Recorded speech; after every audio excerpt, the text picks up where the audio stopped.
পৃথিবীর কোনায় কোনায় এখন ছড়িয়ে পড়েছে মানুষ। মা ধরণী বহন করছেন ৮.১ বিলিয়ন সন্তানের ভার। জায়গা হয়তো এখন একটু বাকি আছে, কিন্তু যে হারে আমরা বেড়ে চলেছি তাতে সে জায়গা ফুরোতে খুব একটা বেশি সময় বাকি নেই। তাহলে আমাদের আগামী পদক্ষেপটি কি? মার্কিন যুক্তরাষ্ট্রের নাসা প্রতিষ্ঠান বলছে যে আমাদের আগামী যৌক্তিক পদক্ষেপ হলো কক্ষপথে মানে স্পেসে আমাদের বসবাসের জন্য উপযুক্ত বসতি গড়ে তোলা। নমস্কার বন্ধুরা, আমার নাম প্রতিম ঘোষ। আজকের এই তরুণদের জন্য অনুষ্ঠানে আমাদের আড্ডার বিষয় মহাকাশে বসবাস আদৌ কি সম্ভব? আমাদের সৌভাগ্য যে আজ আমাদের সাথে রয়েছেন এমন কিছু তরুণ তরুণীরা যারা ঠিক এই বিষয়টি নিয়ে পড়াশোনা করেছেন, গবেষণা করেছেন এবং জিতেছেন পুরস্কারও। হ্যাঁ, আমি কথা বলছি কলকাতার লক্ষ্মীপত সিংহানি একাডেমির স্কুলের সেই 12 জন ছাত্রছাত্রীদের সম্পর্কে, যারা সম্প্রতি নাসা আয়োজিত ইন্টারন্যাশনাল স্পেস সেটেলমেন্ট ডিজাইন কম্পিটিশনে বিজয়ী হয়েছেন এবং দেশের নাম উজ্জ্বল করেছেন। আলাপ করিয়ে দিই। রয়েছেন শ্রীকর আয়লা সোমায়াজুলা, সুনীতি পটওয়ারি, युतिका डुगार, जागृति सेठिया, प्रियांशु सराफ, विदिशा मुंद्रा, वान्या अग्रवाल, आर्यन बजोरिया, प्रिशा खिरवाल, অরিত্র কুন্ডু, মেহেক বেদ ও আরিয়া আগরওয়াল। শুধু তাই নয়, সঙ্গে রয়েছেন তাদের অঙ্কের শিক্ষক, যিনি তাদের মার্গদর্শন করেছেন এই প্রতিযোগিতায়, শ্রী সুব্রত চক্রবর্তী। নমস্কার স্যার। তবে আসুন শুরু করা যাক আজকের অনুষ্ঠান, আজকের আড্ডা। মহাকাশে বসবাস নিয়ে ঠিক কী ভাবছে আজকের তরুণেরা? তো স্যার, প্রথম প্রশ্ন যেটা আপনাকে জিজ্ঞেস করব আমি, সেটা হলো যে এই বছর এই প্রতিযোগিতা জিতে কেমন লাগছে? আমরা এই প্রতিযোগিতা লাস্ট জিতেছিলাম 2019 সালে। তো 3 বছর পরে চতুর্থ বছরে জেতার আনন্দটাই আলাদা। বাহ, মানে এই অনুভূতিটা আমি প্রকাশ করতে পারবো না। যখন ওখানে ডিক্লেয়ার করেছিল, আমি মোটামুটি 1 মিনিটের মতো স্তব্ধ হয়ে চেয়ারে বসেছিলাম, কোনো এক্সপ্রেশন ছিল না। বাহ। Would you like to add something, Vanya? Yeah. Winning after a gap of 4 years made us feel even more excited and dedicated to work harder for the future and win again. বাহ, that's great to know. And সত্যি এটা শুনে খুব ভালো লাগছে sir যে আপনারা 5 বছর বোধহয় এই প্রতিযোগিতা জিতেছেন। হ্যাঁ, আমরা এটা প্রথম জিতি 2013 সালে। আচ্ছা। তারপরে 14 সাল, 2016 সাল, তারপর 2019 সাল। বাহ। ভারতবর্ষে আরও অনেক স্কুল আছে যারা মাঝে জিতেছে। বাহ বাহ, চমৎকার।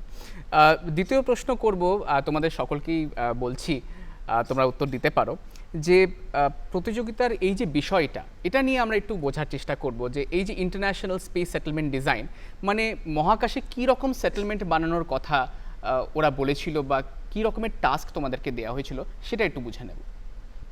Initially, during the prelims and the Indian national round, they provided us with a RFP or a request for proposal, which is like a business tender. So in this business tender, they told us that we have to make a particular settlement in the orbit of the Earth. After this, when we qualified for the Asian region competition, in that they also provided us with another RFP where they told this time we have to make a settlement not near Earth but in the orbit of the moon. After this, when we qualified for the international round at last, over there they told us that this time not in the orbit but we have to make a settlement on the surface of the moon. We were forming a company with 4 or 5 other schools from different countries depending on the round, and we were also allocated 2 or 3 CEOs who were industry professionals or volunteers. We together 60 of us in a company, we made a business proposal and submitted it to the judging panel. The judging panel consists of Anita Gale, Jack Gafford and other high industry professionals. বেশ বেশ, that's really great to no and I think it was a wonderful experience. ওদের একটি কাজ দেওয়া হয়েছিল যে চাঁদে একটা যদি বসবাসের কোনো ব্যবস্থা করা যেতে পারে, এবং সেটা নিয়েই ওরা কাজ করেছিল। এবং শুধু তারা নয়, তাদের সাথে আরও অন্য স্কুলের ছাত্রছাত্রীরাও ছিল। তারা সবাই একসাথে মিলে এই সেটেলমেন্ট ডিজাইন প্রজেক্টে কাজ করে। এবং প্রথমে ওদের একটি ন্যাশনাল রাউন্ড হয়, তারপরে এশিয়ান রাউন্ড হয় এবং সর্বশেষে আন্তর্জাতিক রাউন্ডে ওরা গিয়ে পৌঁছয়। So it was really great to listen to both of you. পরের প্রশ্নের দিকে যাচ্ছি সুব্রত স্যার। এরকম একটি আন্তর্জাতিক প্রতিযোগিতা, তাও আবার নাসা আয়োজিত একটি কম্পিটিশন, কী রকমের প্রস্তুতি নিতে হয়েছিল আপনাদেরকে, সেটা একটু জানতে চাইব। প্রথম যে ব্যাপারটা হচ্ছে, আমার যে আগের বছরে যে টিমের যে বাচ্চারা আছে তারা এদের প্রচণ্ড হেল্প করে। তারা স্কুলে আসে, অনেকে অনলাইন থাকে, তারা রেগুলার বেসিসে এদের সাথে টাচে থাকে। তারপরে এদের প্রচুর রিসার্চ ওয়ার্ক করতে হয়। এটা প্রতি বছর আমাদের যে সেটেলমেন্টটা হয় এটা ডিফারেন্ট জায়গায় হয়। এবছর যেটা মুনের ওপরে আছে এটা মার্সের ওপরে হতে পারে, মার্কুরিতে হতে পারে, ভেনাসে হতে পারে। তো অ্যাকর্ডিংলি যেরম থাকে, যেরম এবছর চাঁদের ওপরে ছিল, যার জন্য ওদের চাঁদের কোথায় কি আছে, চাঁদের জিওলজি কি, চাঁদে কি ধরনের মিনারেলস পাওয়া যায়, চাঁদে জল পাওয়া যায় কিনা, এগুলোর ব্যাপার নিয়ে প্রচুর পড়াশোনা করতে হয়েছে, গবেষণা করতে হয়েছে। বেশ বেশ। Practice and get well prepared for future competition and live rounds, we used to give mocks. We used to work on old requests for proposals or RFPs to get an idea of what lies ahead of us. We've had several night stays in our school where we have worked for more than 24 hours at a stretch to work together with the team and develop good relations. বাহ, that's great to no Mehak. And যেটা মেহেক আমাদেরকে এক্ষুনি বলছিল সেটা হচ্ছে যে এরকমও অনেক সময় গেছে যে টানা 24 ঘন্টা বসে এই জিনিসটার উপরে ওরা কাজ করেছে। তো বুঝতেই পারছেন যে কী রকমের ডেডিকেশন এরা সবাই লাগিয়েছে এই প্রজেক্টের পেছনে, এবং এদের যেটাই উচিত ছিল। পরবর্তী প্রশ্নের দিকে যাব। ভারতবর্ষ থেকে যা শুনেছি স্যার, যে দুটো টিম ছিল, অন্যান্য অনেক দেশ থেকে অনেক টিম এসছিল। তো কম্পিটিশনটা তোমরা কীরকম ফিল করেছিলে সেটা একটু জেনে নেব।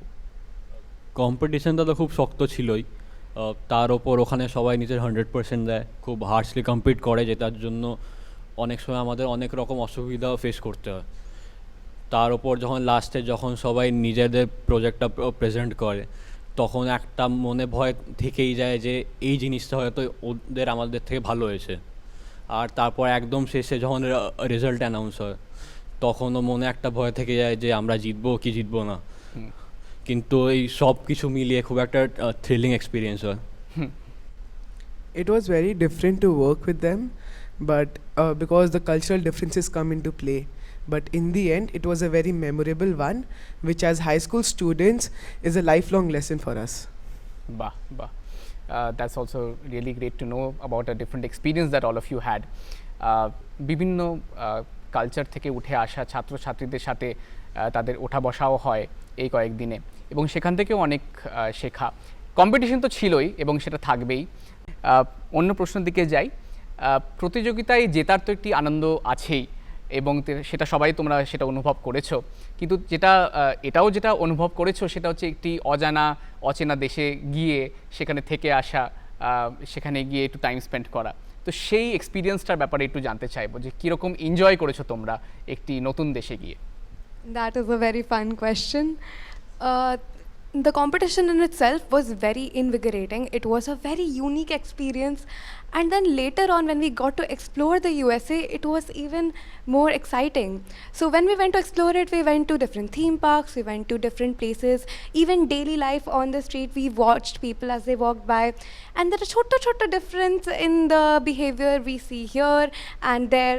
Over there, chota difference, by that I mean when you're sitting in the car, the driver is on the left side instead of the right. And when if you have to cross the road, you have to press a button before you do so. So it was really interesting to look at it, and everything there is very systematic, organized, and as a tourist, when I see people smiling at me with warm smiles, it really makes all of our days. So after this was in Orlando, Florida, and it continued on to Washington DC. The thing is, when we went to Washington DC, শহরের architecture খুব সুন্দর। I just kept on looking at the architecture. It was absolutely fabulous. So I have to say it was a very different experience, but it was also really new. I really enjoyed it, and I'm sure all of us did. বাহ, চমৎকার। As wonderful as the experience of USA was for us, it is undeniable that India remains unique in all aspects. As culturally different and diverse that we are, it is no surprise that India is definitely one of the countries of its own kind. এরা সবাই মার্কিন যুক্তরাষ্ট্রে গিয়েছিল, এবং কয়েকটা জিনিস যেটা আমরা সকলেই জানি, যে এখানে যেমন ড্রাইভাররা গাড়ির ডান দিকে বসেন, সেখানে ড্রাইভাররা বাঁ দিকে বসেন। সেখানে হুটহাট করে রাস্তা পার করা যায় না, সেখানে একটি বাটন প্রেস করতে হয়, তারপরে আপনি রাস্তা পার করতে পারেন। তো এই সব কয়েকটা একটু অন্য রকমের জিনিস এরা সেখানে গিয়ে দেখলো, কিন্তু সবচেয়ে বড় কথা হচ্ছে যে তোমরা একটি অচেনা দেশ ঘুরে আসলে, বিভিন্ন রকমের মানুষের সাথে তোমাদের ওঠা বসা হলো, কী রকমের উপলব্ধি তোমাদের হয়েছিল, কী রকমের লার্নিংস তোমাদের হয়েছিল, সেটা একটু তোমাদের কাছ থেকে জানতে চাইবো। I think one of the greatest skills that we learned was communication. Throughout the competition, we have worked with students all over the world, and we had cultural barriers and language barriers, and since we had to work on a business proposal, the thought processes were different with everyone, and we learned how to embrace them, how to get past them and work together as a team, as a company, and win this competition. And I think that's one of the greatest skills that we learned, and this is one of the life lessons, I think, because we'll be working eventually in our lives. Adding on to that, another thing that we learned was in this competition, a very professional workspace was created for us. So along with working with each other, working with deadlines, we also worked with engineers, designers, and professionals in the space industry. Even our company itself, we had 3 CEOs with whom we worked, who guided us and mentored us about the competition, about the skills, about space knowledge and everything. So that was also a very enlightening experience. অপূর্ব অপূর্ব। যখন এই কম্পিটিশনে ওরা যোগ দেয় তখন এদেরকে রীতিমতন company বানিয়ে কাজ করতে হয়েছিল, একে অন্যের সাথে, বিভিন্ন অন্য স্কুলের ছাত্রছাত্রীদের সাথে। এরা যেটা বলছিলেন সেটা হচ্ছে যে আজকে এরা স্কুলে পড়ছে ঠিকই, কিন্তু আগামীকালে এরা অফিসে কাজ করবে, এবং সেরকম একটি হালকা এক্সপিরিয়েন্স এরা এই কম্পিটিশনের থেকে এরা পেলেন। এবং বিভিন্ন রকমের ইঞ্জিনিয়ার, ডিজাইনার, এদের সাথেও তাদের কাজ করতে হয়েছিল। সেখান থেকে যে রকমের উপলব্ধি এদের হয়েছে সেটা সত্যিই অতুলনীয়, এবং তার মেমোরিজ এরা নিশ্চয়ই ভারতে নিয়ে এসছে। স্যার, আপনি যদি কিছু আরও বলতে চান এই বিষয়ে। এই কম্পিটিশনের পেছনে আরেকজনের হাত আছে, যেটা হচ্ছে আমাদের ডাইরেক্টর ম্যাম। ওনাকে আমরা যখনই যা চেয়েছি, যা বলেছি, আমরা সঙ্গে সঙ্গে সেটা পেয়েছি। আর আমাদের ম্যানেজমেন্ট তো সবসময় আছেই আমাদের সাথে। লক্ষ্মীনাথ সিংহানি একাডেমির ডাইরেক্টর ম্যাডাম, ওনার বক্তব্য আমরা একটু শুনে নেব। We are really happy that this is the 5th time our children have got this award, and ये बहुत ही हमारे लिए, हमारे सब अभिभावकों के लिए, हमारे शिक्षकों के लिए ये बहुत ही एक गर्व का विषय है। No outsider as such has helped our children to compete for this international competition. It's our ex-student who were part of this competition earlier, and our in-house teacher, Mr. Shubhrata Chakravarti, who has been helping these children from last 12 years. जब हमने पहले ये शुरू किया तब हमको नहीं पता था कि हमारे बच्चे इतने आगे निकल सकते हैं इस प्रतियोगिता में, लेकिन हर साल बच्चों का उत्साह बढ़ता रहा, वो मोटिवेट होते रहे, और उनसे जो छोटे क्लासेस के बच्चे थे वो भी मोटिवेट होते रहे, क्योंकि एक बच्ची जो इसमें पार्ट ले रही है, she told us that it was a dream to participate in this kind of event from last 6 years. So that speaks a volume about this competition and the way it is looked up to in our school. और ये हमको ये भी एक भरोसा दिलाता है कि हमारे बच्चे, हम अपने स्कूल में इन बच्चों को अच्छी तरह ग्रूम कर रहे हैं, और हम उनको ऐसी शिक्षा दे रहे हैं जो कि उनको उनके भविष्य में काम आएगी। और मैं अपनी पूरी टीम को, अपने मैनेजमेंट को, जो कि हमेशा हमारे साथ रहा, और अपने सभी टीचर्स को जिन्होंने इन बच्चों को छोटे क्लासेस से पढ़ाया है, यहाँ तक लाया है, मैं बधाई देना चाहती हूँ। I am feeling so proud of this moment that I also, when I was talking to my children, I got emotional about it. It's a big feat, and I am sure the children who are in lower classes, they will get motivated to see this, and our school will reach newer heights.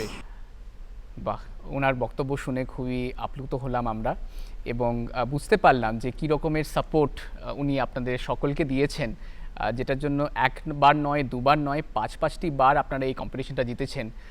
সত্যি এটা কোনো কম কথা নয়। Sir, এটা জানতে চাইবো যে আপনিও, যেটা আপনার সাথে কথা হচ্ছিল কিছুক্ষণ আগে, যে অনেক রকমের স্কুল এখানে অংশগ্রহণ করেছিল, তারা কারা ছিলেন এবং কী রকমের কম্পিটিশন সেখানে ছিল সেটার ব্যাপারে একটু যদি আমাদেরকে বলেন। এবছর দিল্লির থেকে একটি স্কুল কোয়ালিফাই করেছিল, অ্যামিটি ইন্টারন্যাশনাল নয়ডা, আর দুন স্কুল দেহরাদুন, এরা কোয়ালিফাই করেছিল। দুটো টিমই খুবই টাফ টিম ছিল। সো এটা মনে একটা ভয় থাকেই, কারণ এদের সাথে আমরা ইন্ডিয়ান রাউন্ড, এশিয়ান রাউন্ডেও কাজ করেছি, তাহলে এরা কী ধরনের কতটা কী লেভেলে কাজ করে সেটা আমরা জানতাম খুব ভালো মতন। তো ওটা একটা মাথায় ঘুরছিলই। কিন্তু আমাদের যেটা খুব প্লাস পয়েন্ট হয়েছিল, আমাদের সাথে যে অন্য টিমগুলো ছিল, সেটা একটি টিম ছিল চায়নার থেকে, যাদের টেকনিক্যাল নলেজ খুবই ভালো। আর ইউএসের যে টিমগুলো আমরা পেয়েছি তাদের মধ্যে কিছু ইন্ডিয়ান অরিজিনের ছেলেরা ছিলেন, তো সেখানে ল্যাঙ্গুয়েজ ব্যারিয়ারটা অতটা প্রবলেম হয়নি। বেশ বেশ। স্যার, একটা জিনিস আরেকটু জানতে ইচ্ছে করছে, সেটা হচ্ছে যে আপনি বললেন যে অন্যান্য যে টিমরা ছিল তারা কি করছে তার খানিকটা আন্দাজ আপনারা পেয়েছিলেন, কেন কি আলটিমেটলি আপনাদেরকে টিম বানিয়ে সেখানে পার্টিসিপেট করতে হয়েছিল। তো কোথাও না কোথাও একটা প্ল্যানিং একটা চলেই আসে যে এখন যদি আমাকে আরেকটু ভালো করে দেখাতে হয় তাহলে আমাকে কোথাও না কোথাও একটু আলাদা প্রস্তুতি নিতে হবে। কী ধরনের প্রস্তুতি আপনারা নিয়েছিলেন যেটা আপনার মনে হয় যে এটার জন্য আপনারা একটু হালকা এগিয়ে গিয়ে পুরস্কারটা জিতলেন? প্রথম দিনে একটা কনফ্লিক্ট চলছিল। আচ্ছা। তো সেই কনফ্লিক্টটা করার জন্য আমি আমাদের এই 12 জনের সাথে আমরা একটা মিটিং কন্ডাক্ট করি, কি কনফ্লিক্টটাকে যেভাবে আমাদের সরাতে হবে, সরিয়ে কাজটা করতে হবে। প্লাস আমি কি করলাম, পরের দিন সকালে চায়না টিমের যে টিচার ছিল তার সাথে একটা কথা বললাম, কি আপনারা এত দূরের থেকে কষ্ট করে এসছেন, আমরাও এসছি, জেতার জন্য এসছি, তাহলে এখানে টিমটা একসাথে না কাজ করলে হবে না। তো ভদ্রলোকরা নিজেদের বাচ্চাদের সাথে কথাবার্তা বললো, তারপরে দেখলাম ঘন্টা দুয়েকের মধ্যে সেই প্রবলেমটা সলভ হয়ে গেল। প্লাস আমরা যেটা মেন ফোকাস দিয়েছিলাম সেটা হচ্ছে ডিজাইনিং পার্টে, মানে চায়নাদের ডিজাইনিং পার্টও খুব ভালো ছিল, আর আমাদের টিমেরও ডিজাইন যে বাচ্চারা করেছে অসাধারণ ডিজাইন করেছিল। তো that was a very big plus point, ওটা খুব বড় একটা প্লাস পয়েন্ট ছিল। তো স্যার, মনে একটি কৌতূহল জাগছে, এই যে ডিজাইনটা এরা সবাই করেছিল, এটা আরেকটু বিস্তারিতভাবে জানতে চাইবো যে কী রকমের ডিজাইন ছিল। এটা যেটা শিকার যেটা বলেছে, এটা আরএফপি দেওয়া হয়। হ্যাঁ হ্যাঁ। আরএফপিটা বেসিক্যালি মানে আমাদের যেরকম কোম্পানিতে, বড় কোম্পানিতে টেন্ডার হয়, এটা টেন্ডারের মতন।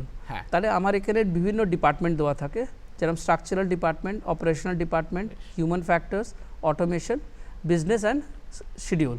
বেশ।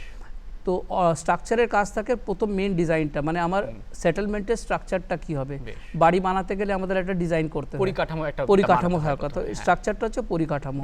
তারপরে যখন অপারেশনসে আসে তারা কি করছে, water management, waste management, electricity, power, এই সবগুলো তাদের দেখার কথা, খাবার, এগ্রিকালচার।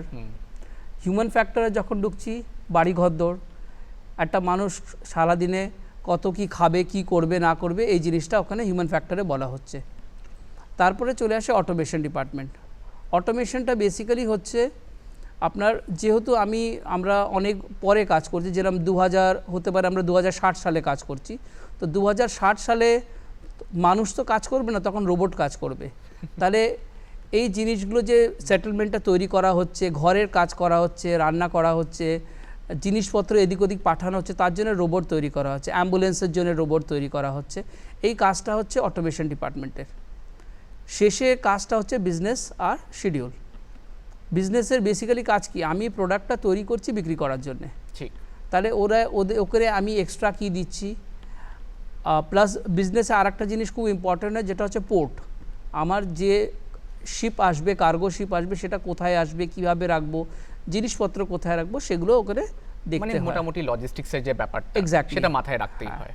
আর কস্টিংয়ের একটা ব্যাপার থাকে, যে কোনো কন্ট্রাক্ট পেতে গেলে কস্ট ইজ ভেরি ইম্পর্টেন্ট। ঠিক, তাহলে সেখানে আমি মিনিমাম কস্টে ম্যাক্সিমাম কি জিনিস দিতে পারছি, সেটা কস্টিং ডিপার্টমেন্টের কাজ থাকে।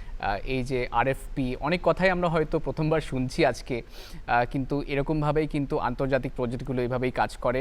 এবং এই যে মহাকাশে বসবাসের একটি যে প্রচেষ্টা বা ভাবনা, যেটা সবাই নিয়ে ভাবছে, এটা শুনে খুব ভালো লাগলো যে কীভাবে ওরা এগোচ্ছে এটা নিয়ে।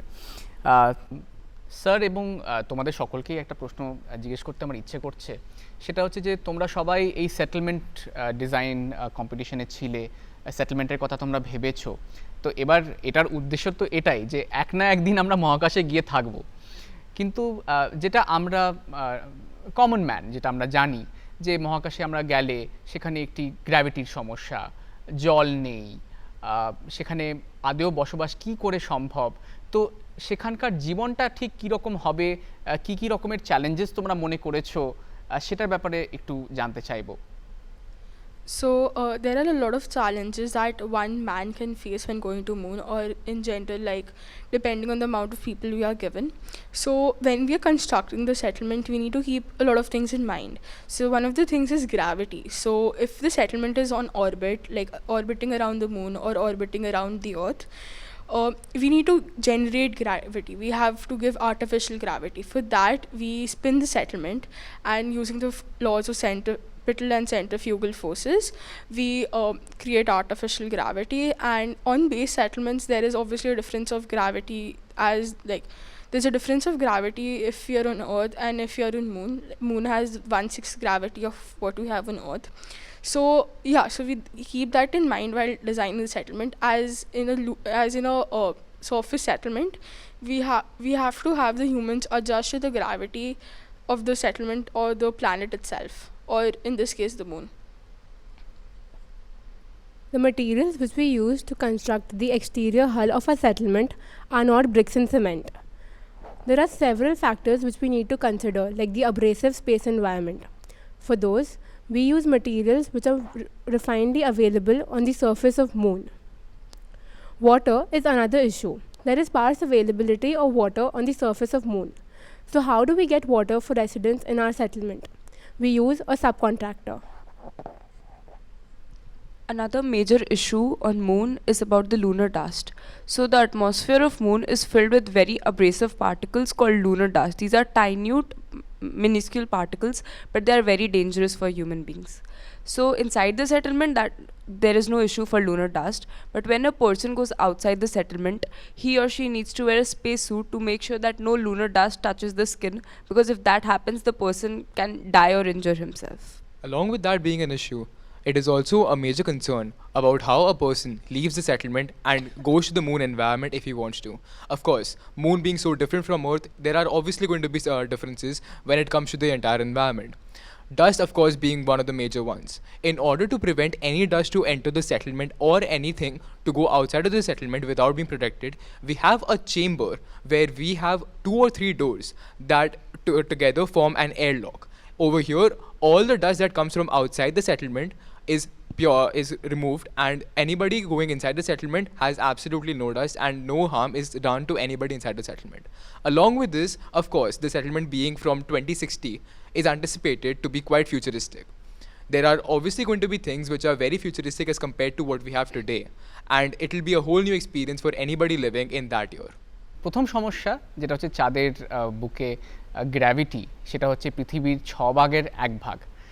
তার মানে সেখানে গ্র্যাভিটি আর্টিফিশিয়ালি আমাদেরকে তৈরি করতে হবে যাতে আমরা সবাই উড়ে না যাই ওখান থেকে। তাছাড়া জলের একটি সমস্যা আছে, সেখানে সাবকন্ট্রাক্টরকে এনে সেখানে জলের একটা ব্যবস্থা আমাদেরকে করতে হবে। এবং সবচেয়ে বড় সমস্যা যেটা হচ্ছে যে চাঁদের গায়ে যে লুনার ডাস্ট পার্টিকলস যেগুলো থাকে, সেগুলো যদি আমাদের স্কিনে তাদের কন্ট্যাক্ট হয় তাহলে আমাদের অনেক ক্ষতি হতে পারে, এবং তাই জন্য এরা এয়ারলক কম্পার্টমেন্টের মতন একটি সিস্টেম তৈরি করছে যেটার মধ্যে সেটেলমেন্টটি থাকবে, যাতে কোনো রকমের লুনার ডাস্ট আমাদের বসতির মধ্যে প্রবেশ করতে পারবে না। তো স্যার, এখানে কন্ট্রাক্টরের কথাটা আমরা শুনলাম, সেটা আরেকটু বুঝে নেব আপনার কাছ থেকে যে কন্ট্রাক্টরটা কিভাবে জল আমাদেরকে ওখানে পৌঁছবে। এখানে সাবকন্ট্রাক্টর মানে আমাদের ওখানে 20 থেকে 25টা সাবকন্ট্রাক্টরের লিস্ট দেওয়া থাকে। তাদের মধ্যে একজন সাবকন্ট্রাক্টর হচ্ছে যার কাজ হচ্ছে জল সাপ্লাই করা। মানে বেসিক্যালি আমি যদি একটা বাড়ি বানাতে চাই, আমি নিশ্চয়ই ইট, বালি, সিমেন্ট নিজে তৈরি করব না, ঠিক, আমি ওটা বাইরের থেকে কিনবো। একদম সিমিলারলি এখানে সাবকন্ট্রাক্টর দেওয়া থাকে। নট অনলি জল, এখানে ফুড, স্পেস স্যুট, আরও অনেক কিছু আছে যেগুলো সাবকন্ট্রাক্ট করা যায়। বেশ বেশ। কিন্তু স্যার, একটি সমস্যা যেটা আমি দেখতে পাচ্ছি এখানে, যে এই যে আপনি বললেন যে সাবকন্ট্রাক্টর এগুলো নিয়ে আসবে, তো সেখানে তো একটি খরচেরও একটি জিনিস চলে আসছে এটার মধ্যে। তো এত যে বিপুল খরচ, সেটা আমরা কিভাবে ম্যানেজ করব? এটাকে কস্ট এফেক্টিভ আমরা কিভাবে বানাতে পারবো? আমাদের প্রপোজালে একটা জিনিস বলা থাকে, যে মেটেরিয়ালগুলো আমরা সাবকন্ট্রাক্ট করছি সেগুলোর কস্ট আমাদের দিতে হয় না। আচ্ছা, হ্যাঁ, কিন্তু এছাড়া আমরা যেসব জিনিসপত্র, যেরকম মেহেক যেরকম বলছিল মেটেরিয়ালসের ব্যাপারে, তো এই যে মেটেরিয়াল যেগুলো আমরা, ওখানে আরও অনেক কোম্পানিজ আছে আরও অনেক আশেপাশে কোম্পানিজ আছে, আরও অনেক সেটেলমেন্ট যেগুলো আগে তৈরি হয়ে গেছে, ঠিক। যারা এইসব জিনিসপত্র ম্যানুফ্যাকচার করছে, ঠিক। সেটা আমাদের ওখান থেকে কিনতে হয়। বেশ। যেরকম আমাদের সেটেলমেন্টের টোটাল কস্ট পড়েছিল $80 বিলিয়ন। বাহ। তো এই জিনিসগুলো মাথায় রাখতে হবে। বেশ বেশ, যাতে মানে আমরা যা আমাদের কাছে অলরেডি যেটা আছে বা চাঁদের বুকে যে সেটেলমেন্টগুলো আগে থেকে এখনও আমাদের কাছে আছে, তাদেরই কিছু হয়তো জিনিস আমরা ব্যবহার করলাম, আর কিছুটা হয়তো খানিকটা আমরা পৃথিবী থেকেও নিয়ে আসলাম, সে একটা ব্যালেন্স মেনটেন করেই আমরা সেই কস্টের ব্যাপারটা দেখতে পারবো। অসাধারণ অসাধারণ, এগুলো শুনে খুবই ভালো লাগছে। এবং একটি কথা যেটা বারবার মাথায় আসছে সেটা হলো যে সম্প্রতি চন্দ্রয়ান-3 একটি সাকসেসফুল মিশন আমরা লঞ্চ করলাম।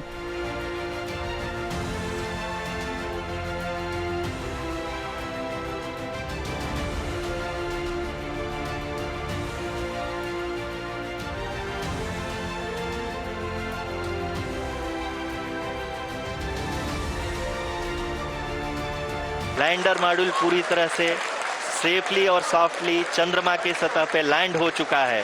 এবং খুবই কোইন্সিডেন্টালি এরাও চাঁদের বুকে একটি স্পেস সেটেলমেন্ট ডিজাইন কম্পিটিশনে জিতে দেশের নাম এরা সবাই উজ্জ্বল করেছে, এবং আমরা সেই দিকে এগোচ্ছি।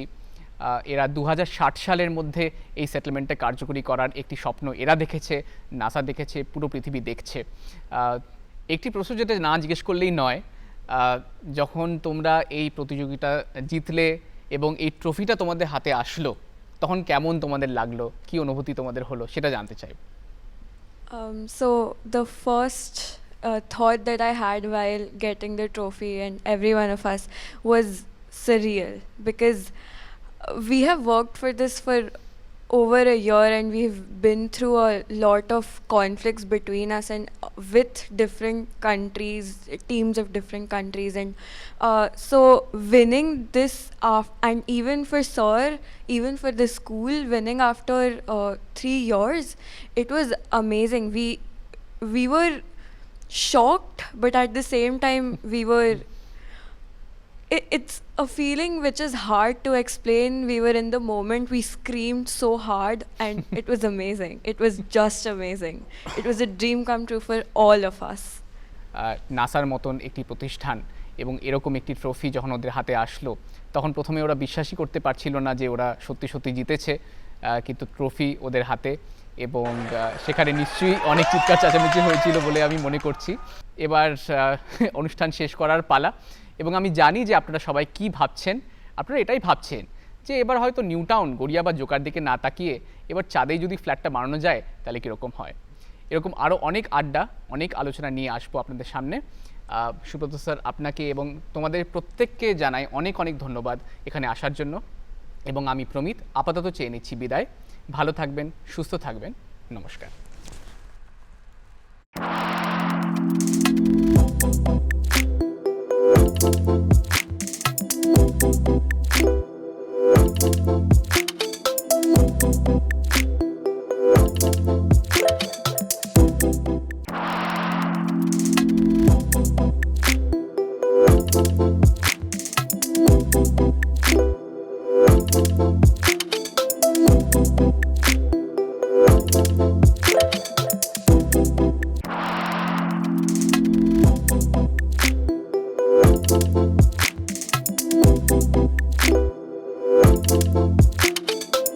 Thank you.